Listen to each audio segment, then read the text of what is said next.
the kitchen where we all eat potato and pumpkin, sometimes some meat. Tea so watery, no sugar at all. Damper is doughy, stick to my rib, stick to my rib. Jessie Lloyd had this idea to gather around the country the old mission songs that were written and sung, played and sung on the missions.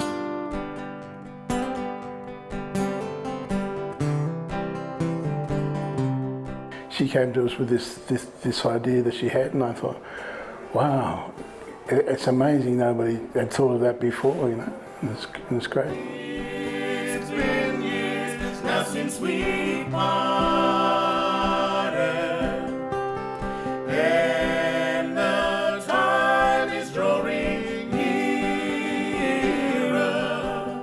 This is our first project through the foundation, Archie Roach Foundation, working with Jessie, and it's I tell you what, it's a hoot. It's a ripper project, because I suppose not many people know about the missions and the settlements where a lot of Indigenous people were sent.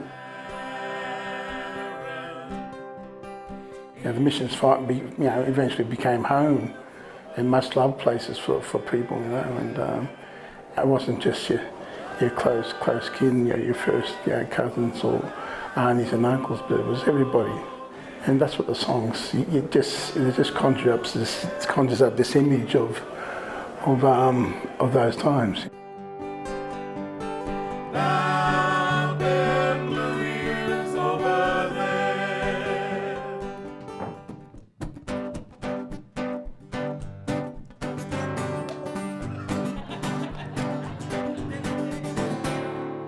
Watching the Fort Hill, watching the ships go by. I grew up in Cairns, up in Queensland there, and we'd go around to family's place, and there'll be the biggest mob. You know, there's no special occasion, just because we can. And so mob would come around, grandparents, uncles, aunties, cousins. You got 500 brothers and sister cousins.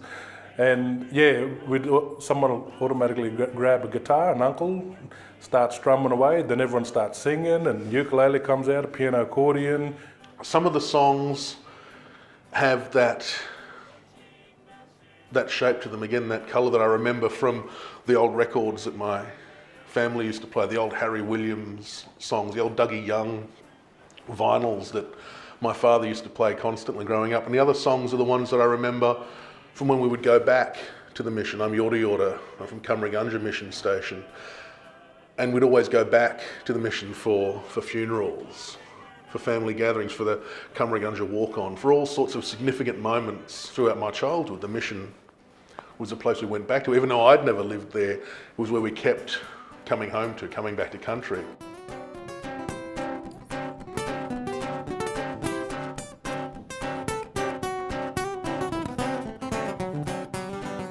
It's authentic, it's true to the time. We're trying to keep it true to the time, even coming down to the rhythms and that sort of thing.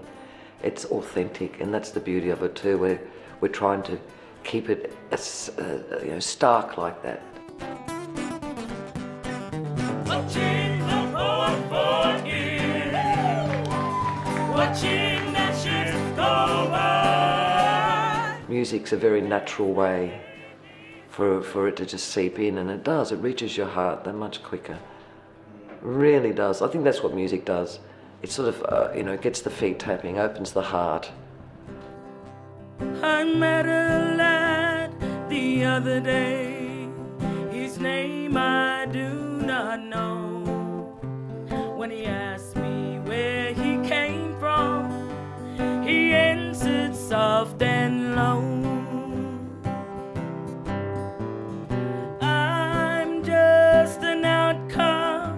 And a half-caste in this town.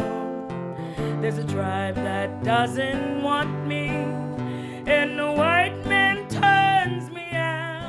The IREX was a boat that used to take the stolen generation children from the mainland of Queensland over to Palm Island, where my family's from.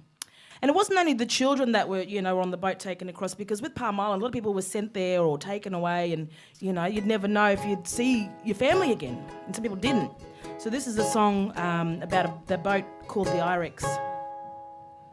When the IREX sails away across the sea, leaving me so far away. Thoughts will be of you. So farewell till we meet again. Jessie started playing a song called the IREX that she'd learned from her grandmother. And we ended up having a discussion about where these old songs come from that Aboriginal people sing today. And they come from the missions and the reserves and the administered settlements and the campfires of the 20th century. We all learned to sing songs that were composed and written by Aboriginal people, or which we inherited through family lines. And we didn't, as we were growing up, we didn't think about them much. They were just part of the background noise. But she took it further and started looking into it. And so the next step was when she came back to me and said, I'm going to do a project called Mission Songs.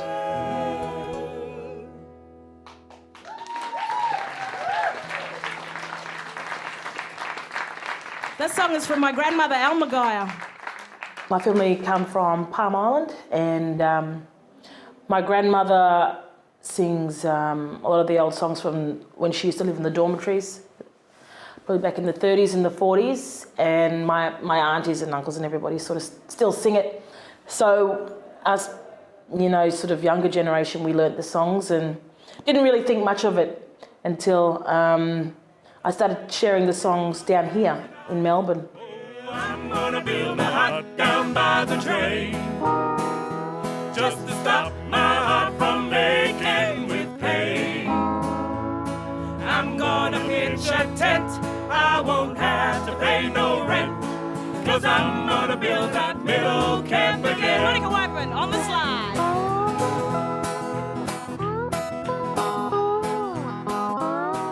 I think there's been a lot of sort of work and research done in the traditional kind of context, and not so much priority done in the mission days where everyone was relocated. There are a couple of songs in the Mission Songs project repertoire that this will be the first time that we're performing them publicly since probably the 1960s. But a lot of them are almost been forgotten, and it's just about capturing that right time with the old people and sitting them down and for a couple of days and spending time with them, and you just hear all these old songs and they go, oh, that's right. Oh, that's right, that song, yeah. And I haven't sung that since the 60s, that's and they think, oh, yeah, whatever. But for me, that's like, well, that's a new song and that's awesome.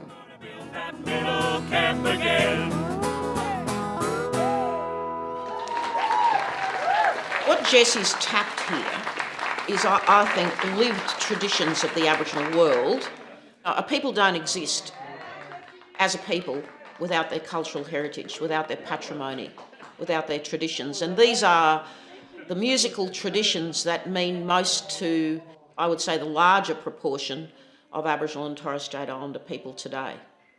If all goes to plan, we'll hopefully start seeing a bit more collaboration and equality between Indigenous and non-Indigenous people.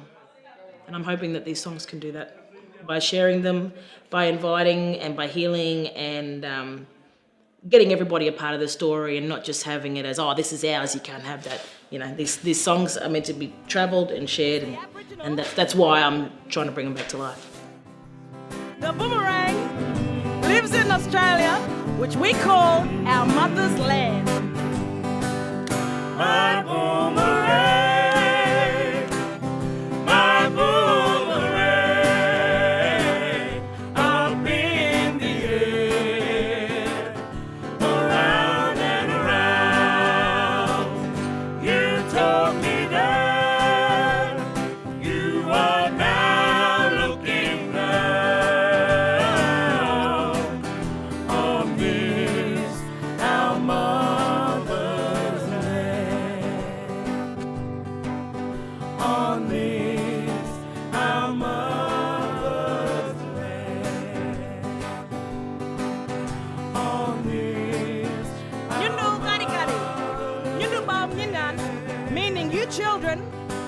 on your own tribal land.